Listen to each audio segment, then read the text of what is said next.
Om Namo Narayanaya.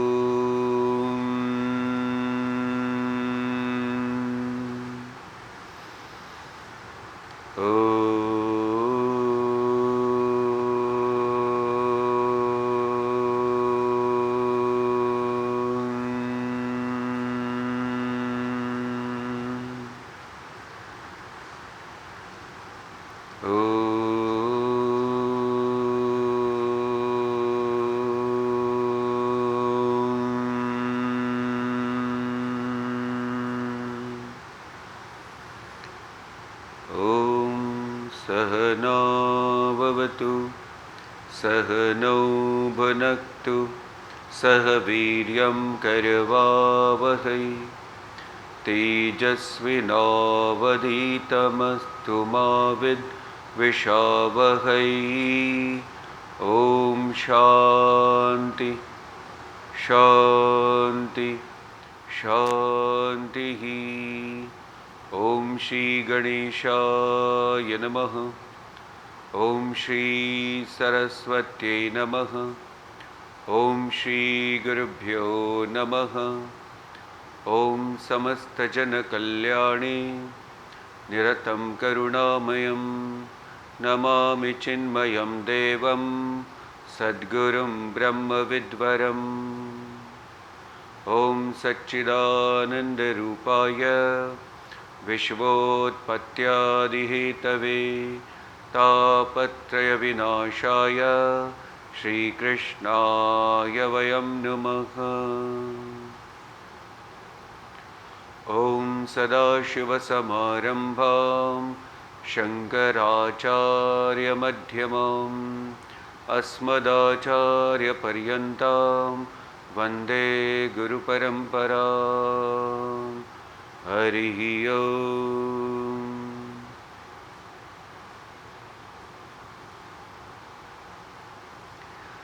Suprabhatam. We all are studying very nice text, Upadesha Sara, composed by Sri Bhagavan Ramana Maharshi Ji. From his life, what we can understand as well as study.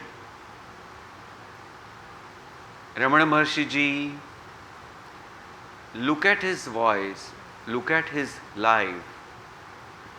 He was very firm about his goal. He was very firm about his goal. Which goal? The supreme goal of life. Therefore, there was no other thing in his mind. There was no other thing in his mind. It was so that he is to not think of 2 times meals also. Just imagine the quality of the mind. Such stature of the mind, and therefore he is giving this direct path. He could understand and select that direct path because of the state of his mind, where the mind has nothing else in the mind, nothing else. There is no occupation in the mind of objects or people at all. So you can imagine that yes, this was the state or the status of Bhagavan Ramana Maharshi Ji's mind. Whereas our mind, we must understand that it is not like that of the mind of Bhagavan Ramana Maharshi Ji. Therefore, combination of paths is extremely important in our case. We must able to understand why we should able to have the combination of paths in our life, because of our status of life. And as we have seen, just to note as well as register that how was the state as well as the status of Bhagavan Ramana Maharshi's mind. Therefore, he is so clear what is the supreme goal and how it can be achieved. Then he says, Nija Vicharanam. So let us chant 17th, 18th and 19th verses together. Manasam tu kim margane krute naiva manasam marga arjavat vrittayastvaham vrittimashritaha vrittayo mano vidyaham manah aya ahamayam kuto bhavati chinvatah aipatatyaham nija vicharanam. Now it is said, ayam aham kutaha. This very important aspect, from where this aham has come or arisen or is born. Which? This aham. Okay. Chinvataha. Chinvata means one who can contemplate, one who can completely focus on one and one alone without any disturbance. Ai aham patati. Then and then alone what happens? This aham which falls down. Which is this aham? This is a false aham. This we are going to understand in our today's discussion, verse number 2020. So just wait. Then what happens? Nija vicharanam. When you continuously do a very subtle enquiry, Nija vicharanam means there is nothing else to think other than my own this subtle aspect of the BMI. So how this BMI is connected to that subtle aspect called as aham. So then Ramana Maharshi says, the moment you start enquiring, focusing on that aham, it falls down. So last time we have seen how it falls down and the process of its falling down. This verse which we are going to study, it is very important to note few important aspects of this coming verse.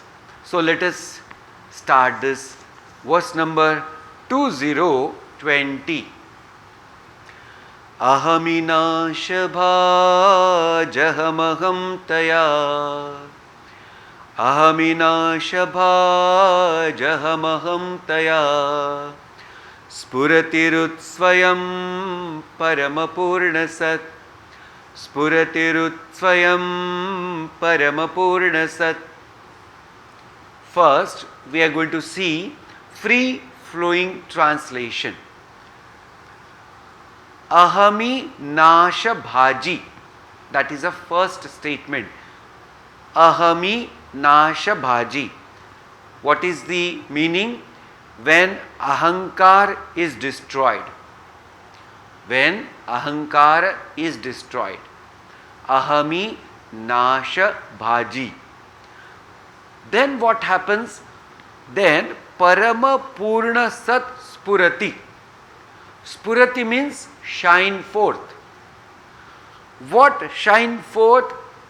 Parama, supreme, Purna, absolute, Sat, that which is truth, that which is Satyam.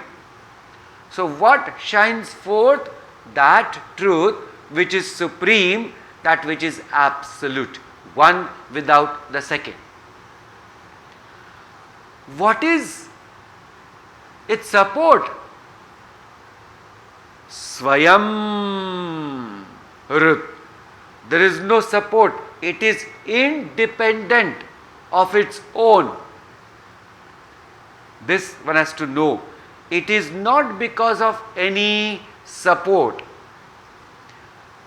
How does it shines?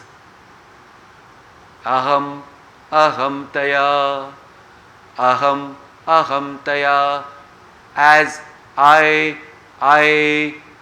that shines. So, this is what we have seen, the free flowing translation of the verse number 20. When ahankar is destroyed, then we ask the question, then what happens? Then it is seen, we have seen, Parama Purna Sat Spurati. Spurati means shines forth. Then we ask the question, what shines forth? Then it is, answer is Parama. Parama means that supreme. Purna, absolute. Third, Sat, that which is the truth, the reality. That shines forth. What is the support to this Sat to shine? No, there is no support. It is independently shining. Swayamrut, it is independently shining. So you can understand, as it shines in the heart, in the cave of the heart. That is the way it is explained in our Shastra. How does it shine? Aham, aham taya. That means it shines as I. So, when we now understand, we have to do a Nija Vicharanam, because unless and until there is an enquiry, we will not understand how ahami nasha bhaji, how this ahankara gets destroyed.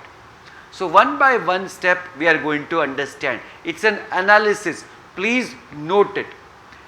In Vedanta Shastra, we must understand this capital S as a self, and where the S is capital is called as Atma Tattva.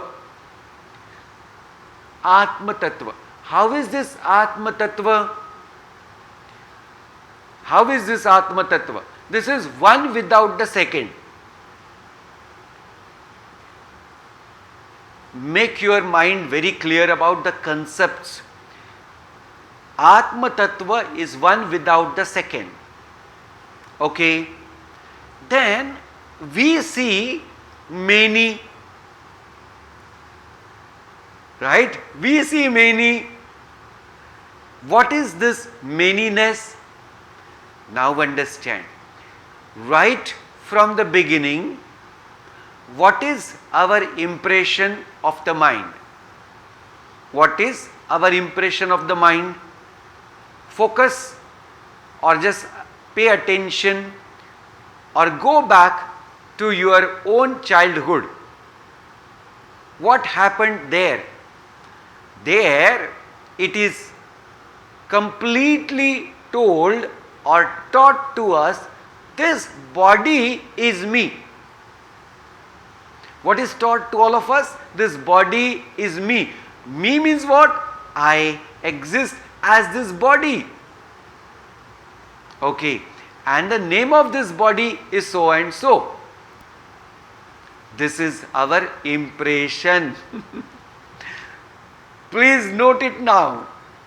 when I as this body exist in this world, how am I now? I am limited by, because this body is limited. So my understanding is I am limited. We are going one step ahead. What is our understanding? I am limited. Now ask the question, from where this limitedness has come?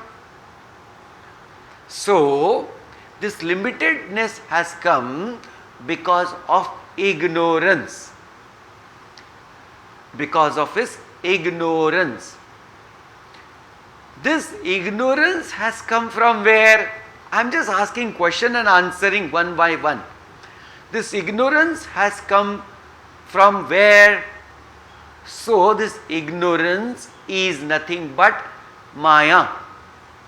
Maya in its own form, it is ignorance. So Maya is also called as avidya. Avidya means ignorance. Okay. Then it has, this Maya has two important powers. What are they?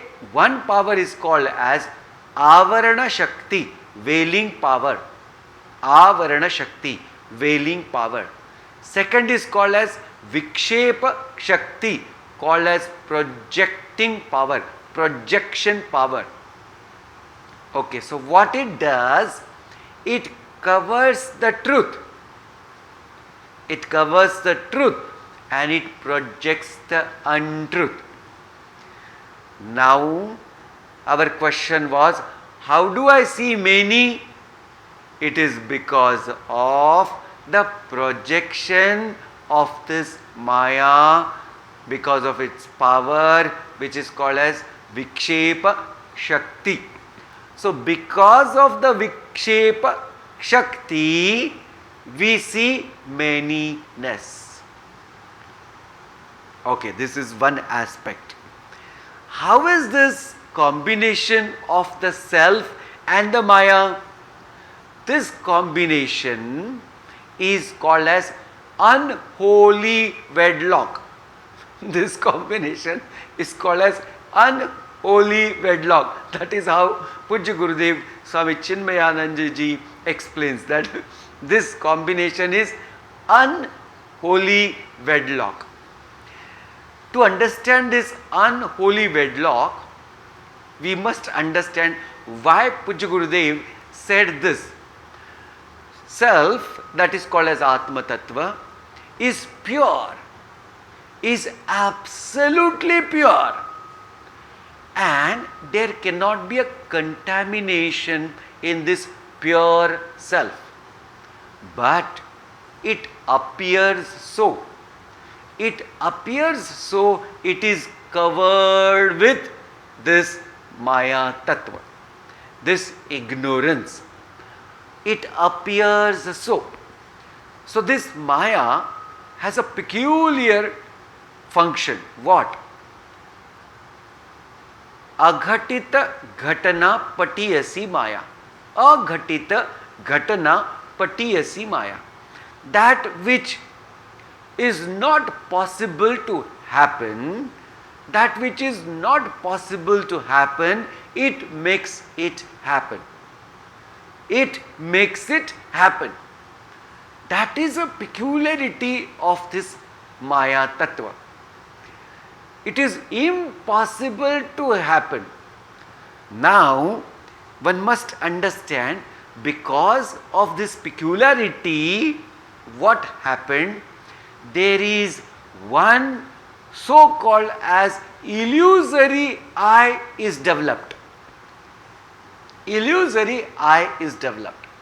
This illusory I is called as ahankara. This illusory I is called as ahankara. Now please understand, every illusion has a substratum which is permanent, because without the permanent substratum there cannot be an illusion. Example, mirage water. You can see the water, but the substratum is sand floor, a very rough surface, as well as the sunlight, and these are the combination for this so called as mirage water. So if there is no hard surface or this so called as shining surface, and if there is no sunlight, then there cannot be a mirage water. So the substratum is important for any illusion. So this illusory I, which is called as ahankara, the substratum of it is aham alone. Is aham alone. But this aham is not illusory, it is permanent. This substratum is not illusory. So illusion has a substratum, and the substratum always should be changeless and complete. Let us start the analysis now. Here it is said, when ahankara is destroyed. Note what is meant by destruction. Destruction does not mean, because in our mind what is called as destruction? Destruction means when a pot is there, if there is a pot, and if it falls down, it breaks into the pieces. Then what we say? The pot is destroyed. Pot is destroyed. Okay. So when we understand in our mind as a destruction, that means something physical form was there, and now that physical form is not there because it is scattered into the pieces. This is our understanding of destruction. Why am I making it more clear and more specific? Because let us not have this wrong idea that destruction of ego is like of that pot. No, it is not like that of the pot, because ego as a illusory aham is not something as an physical entity.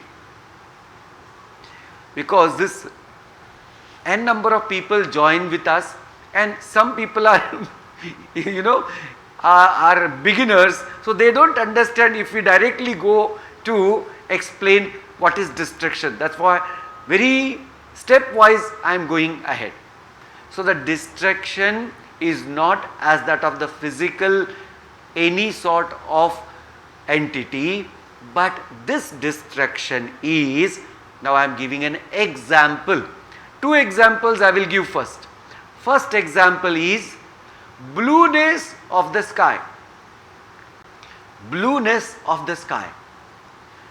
Now, when we say blueness of the sky, a person who does not have the knowledge of physics, he never can understand that the sky is not blue. So, for all of us also, when we were small, what was that? Sky is blue. So this is our firm understanding. This was rather our firm understanding. After inquiry, after gaining a knowledge, we understood. What did we understand? That the skyness, the blueness of the sky is just an appearance. Blueness of the sky is just an appearance because of certain conditioning. What is the conditioning? Again, a sunlight is one aspect. Second aspect is what?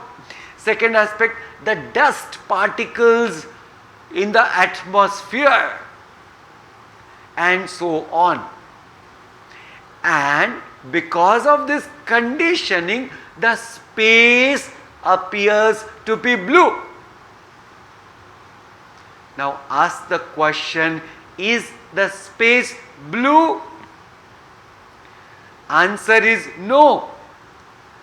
Now what did we do here? Is there any destruction happened? No. It is only the wrong notion which was there, as the akasha, the space is blue, the sky is blue. What is meant by sky? First one has to understand. Sky is nothing but a vast space. Vast space, that's all, and that's called as sky. Okay, so on that sky, this blueness is superimposed. So with the knowledge, we are not removing or destroying the color. With the knowledge, we are not removing or destroying the color of the sky. What are we destroying? That means the wrong notion which was there, sky as blue, which is totally gone, disappeared. So, after knowing, will the sky turn red? No. If you have a knowledge, the sky does not turn red or black or green. It remains blue. But in your understanding, that blueness has no meaning at all. This right understanding, by removing the wrong notion, is called as destruction in Vedantic knowledge or in Vedantic understanding. Next example let me give. Another example is rope and snake. It's a very important example of Vedanta Shastra. Rope and snake. See, rope is there and it is one without the second. Rope. What is happening? On the rope there is a snake. But those who are seeing the snake doesn't know anything about the rope. This is a point to be noted. Those who are seeing the snake, they do not know ABCD about the rope.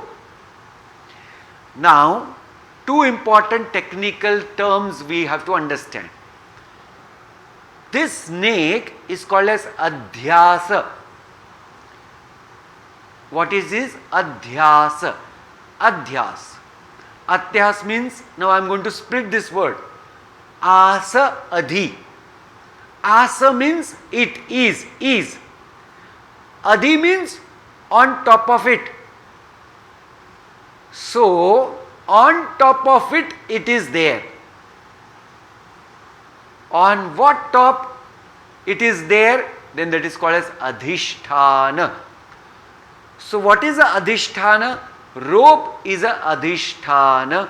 On top of it, what is there? The snake. So, for an ignorant person, what is reality? Snake is a reality. What is a reality? Snake. Because he or she only can see the snake. What is happening in this case? If we bring the light, very strong and a bright light, then that snake which was there as an appearance is not seen. Why? Then it is said there is a destruction of the snake, because we now see only rope. We now see only rope. and we do not see a snake at all. This disappearing or this disappearance of the snake is called as destruction. So second time I have given you what is called as destruction in the Vedantic understanding. Let us take up now this ego of our own. What is ego? It is illusory aham. What is ego? It is illusory aham. From where it has come? From where it has come? Let me just explain little about the Vedanta in it. That means the knowledge part in it. When the subtle body is there. Now I am not going to explain each and every part of Tattva Bodh. That is your, self-effort. You must understand and know what is subtle body and what is what it is called as and why it is called as subtle body. Everything you find out. That much basic we are not going to discuss here. Okay, the subtle body is there, and subtle body has a specific function which is called as reflection. So it reflects the consciousness, light of consciousness. Light of consciousness is reflected in subtle body, and therefore the subtle body, that which does not have any sort of knowledge, it brings this thought that this reflection of consciousness is my own. This reflection of consciousness is my own. And now when it owns, the moment it owns, this aham thought is born. This aham thought is born. So this aham thought, therefore it is illusory, because this actually is not. It is only that subtle body has owned it without knowing what it is. Okay. So having owned this thought, and then when there is a birth of this aham thought, it identifies with this body very strongly, and it says, this is me. This is me. Now once this ahankara has taken up this wrong notion, this ahankara means, this ahankara itself is actually a wrong notion, a illusory thought, and then it continues and it identifies with this body and it says, this is me. Now with this, what happens? If this is me, then what is connected to this body is mine. So what happened? I-ness and myness is developed. What is developed? I-ness and myness is developed. So when this I-ness and myness is developed, when something is mine, something is not mine, then something is yours. Okay. So see this, when something is mine, everything is not mine, and there is someone, so that is yours. So me and you, this duality has come, and that's how it grows and multiplies. Okay. Now I am giving a very important another example. What happens because of this identification? I am taking an example of now pot. Example of a pot, mud pot. So with this pot, what happened? Inside the pot there is a space. Inside the pot there is a space. So what we call, this is called as pot space. What we call, this is called as pot space. And there is a space outside which is we call as outer space. So technically it is called as ghatakasha. So I am not using that word because many people will get confused. Ghata akasha. Akasha means space, ghata means pot. So pot space.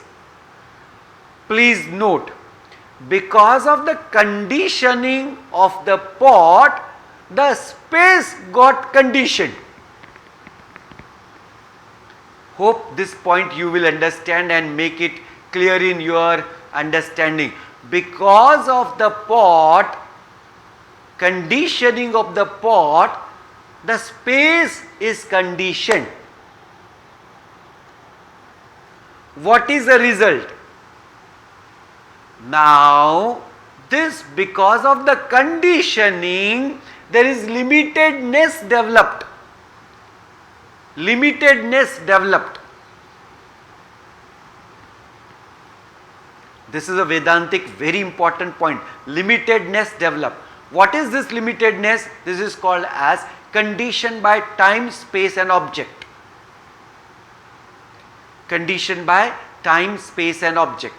Now this pot is conditioned by space, means called as desha. This pot is here, so it is not there. So this pot is there in Delhi and this pot is not there in Mumbai. So it is conditioned by the space. It is here, it cannot be there at the same time. So it is called as conditioned by space. Conditioned by time. What does it mean? It is there in this time, it was not there, it will not be there. Like this body. This body came into existence in one particular time, because before that this body was not there, and this is also conditioned in time because after years and years it will not be there.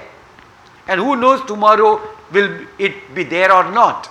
So this is also conditioned by time. Then the third important aspect is conditioned by objects. What is called as conditioning? Without the object, this pot feels I am incomplete. Because this limitedness is there, if the objects are not there, it feels that I am incomplete. I have no support, and that's so on. So this is how this is conditioned by time, space and object. Okay. Next important point. Because of the conditioning of the pot, now please note and write it down if you can. What is happening to the space? The space has got a name called as pot space. It has got a name called as a pot space. Okay. It also got a size and shape. What is a size? The pot size is a space size. So second important point. Then it is called as shape. A round shape also it got. To what? To the space. Okay. Next important point. In the pot space, we fill the water. And that's called as the space is used now for transactional purpose, taking of water from one end to another end, one place to another place. So because of conditioning, what all things happened? First, note it has got a name called as pot space. First, it has got a size called as pot size. It has got a shape called as a round shape. It has got a vyavahara called as transactional, because a pot space is used for transaction of the water, taking of water from one to another. Now, note it. The space is unlimited. Note it. Space is unlimited. Can it ever be conditioned?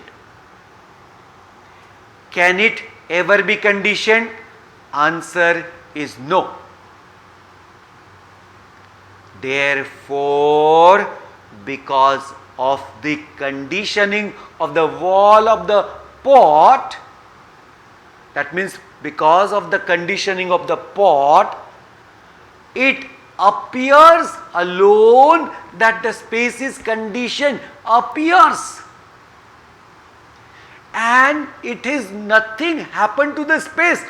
The thing in anything in the world cannot condition the space, but it appears at a spot space because of the conditioning of the pot. And because of this conditioning, it has got name, it has got name, size, shape and transactional utility. Similarly, what happens to our own self? That self which is called as Atma Tattva, which is pure existence, consciousness and bliss, because of the conditioning of the body and mind, what is happening? It has got a shape. It has got a shape. It has got the name. And it has got qualities. What are the qualities? I am fat, I am thin, I am fair, I am dark, I am rich, I am poor, I am intelligent, I am Buddhu, and so on and so forth. It is only because of the conditioning of this BMI. All these qualities are of BMI and it has nothing to do with the self, but because it appears that the body, mind and intellect has conditioned the self. It is only an appearance. So, destruction in the Vedanta Shastra is removing limitedness, notion of limitedness. Please note it, it is only removing the notion of limitedness. Because what? Because that pot space cannot be conditioned any time. It is only an appearance. It is called as wrong notion that space has conditioned. Space is now conditioned because of the pot. Understand, space can never be conditioned by anything. Similarly, Atma Tattva cannot be conditioned by anything. Therefore, it is only an appearance. When this appearance is there, this appearance is called as ahankara, I thought. So, this appearance, that means removing the limitedness because of the wrong notion of this illusory aham, our limitedness is destroyed. And now, what is my real understanding? My real understanding is I am not finite. I am infinite. I have no shape and size. Why? Because I am anadi, beginningless, as well as I am ananta, endless. I am not conditioned by time, space and object. Why? I am changeless. I am absolutely avyayaha, called as partless. Now, in me there is nothing called as action. Why? I am a karta, I am a bhokta. Therefore, action only brings limitedness. In me, there is no action. Okay. So, this action is happening only in Prakriti. This action is happening in only Prakriti. And this Prakriti, the nature of it, continuous change. No one can stop it. Therefore, no realized person ever tries to stop any action. As and when the prarabdha comes, or because of the prarabdha, if the action is happening on the body level, it does not have any effect on this self-realized person. Why? Because there is no limitedness now. There is complete destruction of this ego. What is ego? Illusory thought. What is the effect of it? Limitedness is the effect of it. So what happened with the Nija Vicharanam? With the Nija Vicharanam, with the continuous contemplation, wrong notion of limitedness, illusory thought is removed. And what remains there? There is nothing called as remaining. It was a complete space. It is the space. It is only appearing as condition because of the pot. Similarly, just because of the presence of the body, it appears that the self is conditioned, but it cannot be conditioned by anything. It appears only. So therefore, what is happening? Again and again, we are telling it is only the removal of limitedness. I am not this limited body. I am not this limited shape and size. I am not this so-called as limited being. I am that infinite truth, the reality, the existence, consciousness and bliss. Understand now, bliss is nothing but the vast presence of the self, because it is one without the second. Therefore, there is no incompleteness in it, and when there is no incompleteness, there is always a peace. This peace, which is absolute peace, itself is a bliss, because in the ignorant understanding, bliss means excitement because of some reason. There is nothing called as reason in the self, because there is no excitement.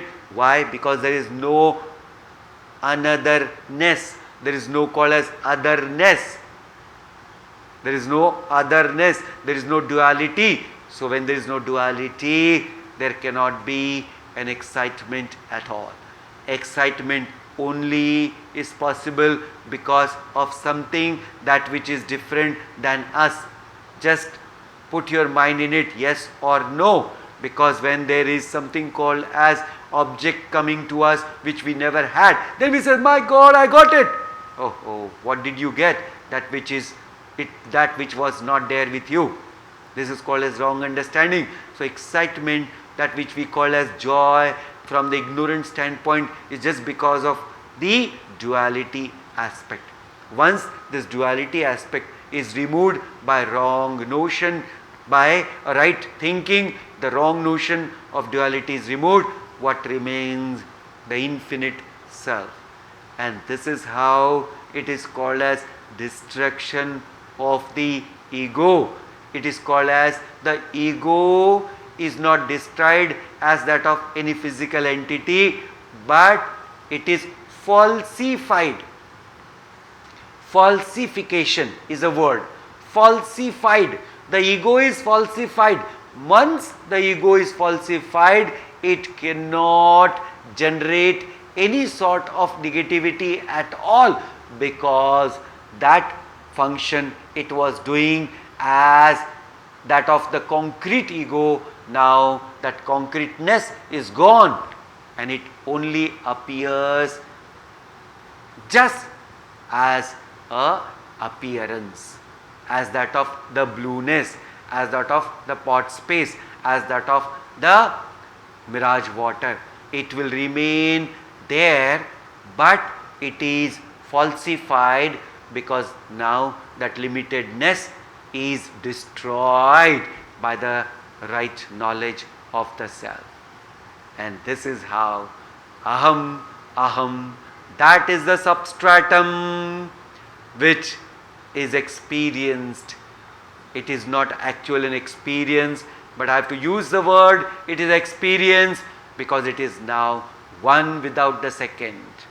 When the illusion is removed, the substratum only remains as I, and that I is called as aham, called as consciousness, which has the quality called as I know.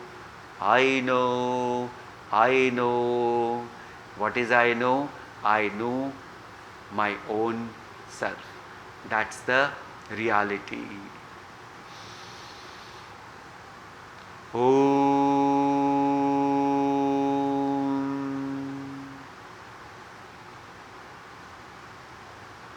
Tat Sat.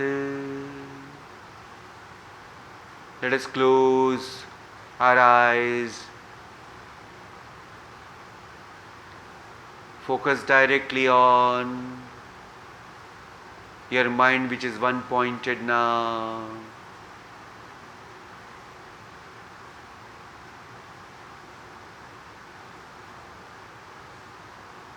What was the discussion? Let us one pointedly focus on this aspect of destruction of the ego.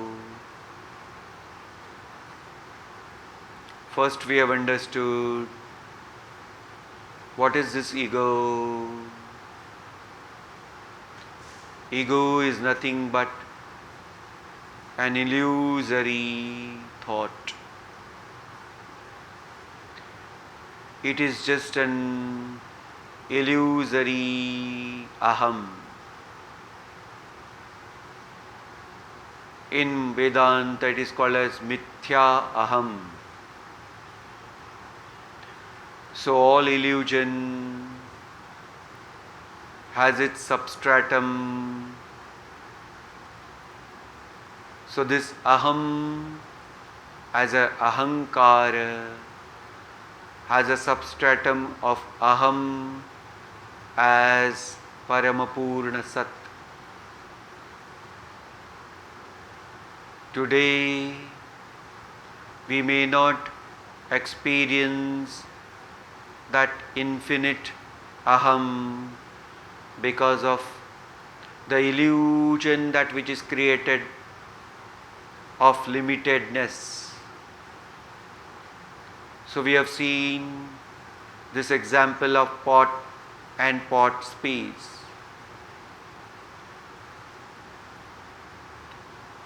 The space cannot be conditioned by any means, but because of the presence of the pot, it appears that as if the space is conditioned.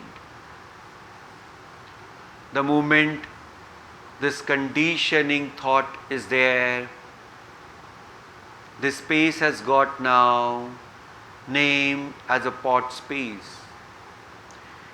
It has got a size as that of the pot. It has got a shape, round shape because of the pot.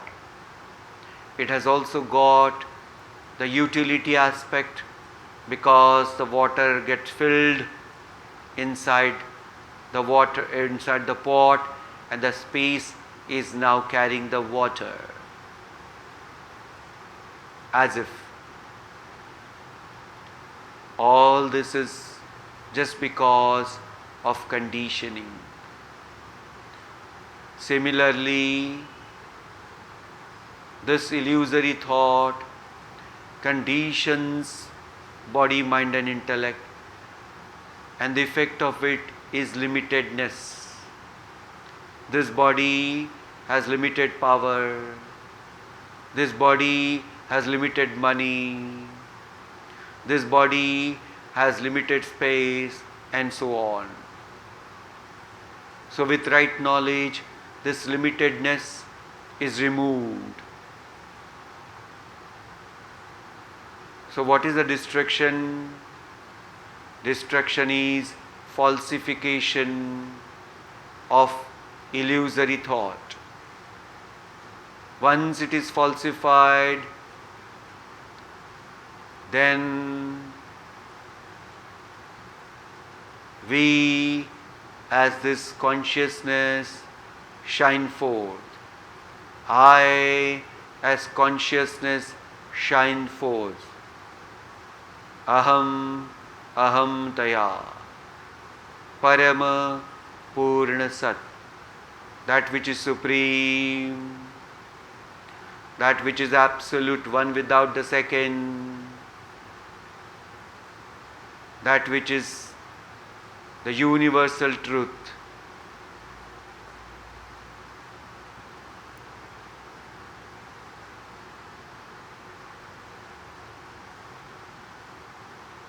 Having realized the self, there is no limitedness now. There is complete, infinite presence of the self.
Shanti, Shanti, Shanti.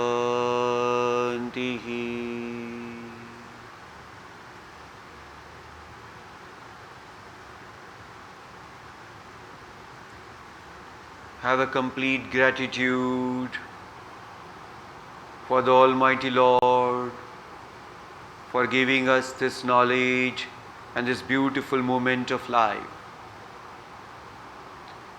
Have a great gratitude for each and every person in our life who is responsible for whatever we are today. Om Purnamada Purnamidam Purnat Purnamudachyate Purnasya Purnamadaya Purnamevavashishyate. Om Shanti Shanti Shanti. Harihi Om. Shri Gurubhyo Namaha.